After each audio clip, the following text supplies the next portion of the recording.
Wahoo! Hello and welcome back to LBG Reviews. Please be sure to like and subscribe for my awful impressions. Today we're talking about Super Mario Odyssey, a game released back in 2017 by Nintendo.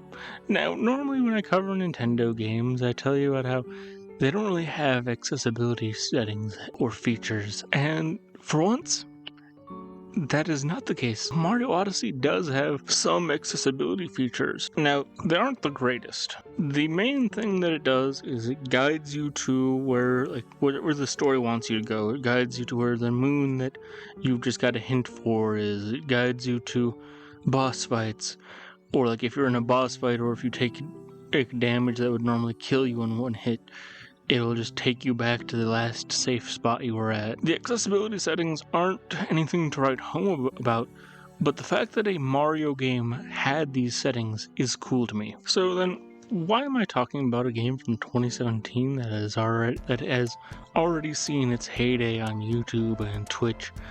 Why am I talking about such an old game? The answer is simple. I don't have anything really else that I want to talk about right now.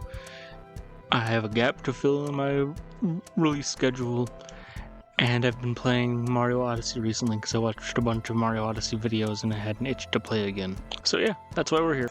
Mario Odyssey was the most recent 3D Mario game that came out.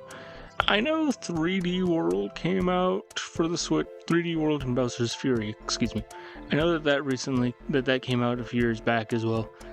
And I know that there have been other Mario games that have come out since then, but none have been like a true original 3D Mario game like Mario Odyssey since its release. And so that's why I'm saying that it's the most recent 3D Mario game.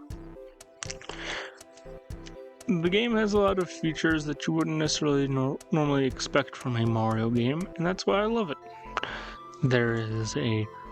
There's a custom shop for every single kingdom where you can buy clothing and trinkets associated with that area. There are costumes to dress up Mario in. Certain power moons, which are the game's collectibles, can only be acquired if you are wearing the correct costume. The story is very not in depth, but it does go deeper than a lot of other Mario games. And people have talked endlessly over the past 7 years about how diverse and how versatile the movement system in this game is. So I'm not going to bore your ear off with that one. Just know that Mario Odyssey is a wonderful romp throughout a world that you wouldn't expect a Mario game to show you. You get to see the route that you take through the game in a massive world map. A lot of Mario games just give you set pathways for you to follow, and you end up where you need to go, you know? The game's captures are very wide and very versatile, very goofy, very creative. And yes, I will admit at this point, I am just searching for things to say because I don't want to release a 3-minute long video. But I'm not going to bore you too much with Mario Odyssey. Let's talk about next week's video. I decided to talk about Thank Goodness You're Here, a bizarre game themed around British humor that is full of innuendos, jokes, quite a bit of dirty humor, quite a bit of just like good old cartoony humor. It's a very bizarre game. Doesn't really have any accessibility settings, but it's too bizarre not to talk about. Granted, due to wanting to ensure that my channel at one point gets monetized, I will not be talking about satisfying a fishmonger. I won't be showing imagery of Milk Shy No More or other things that you might be hoping to see from other videos.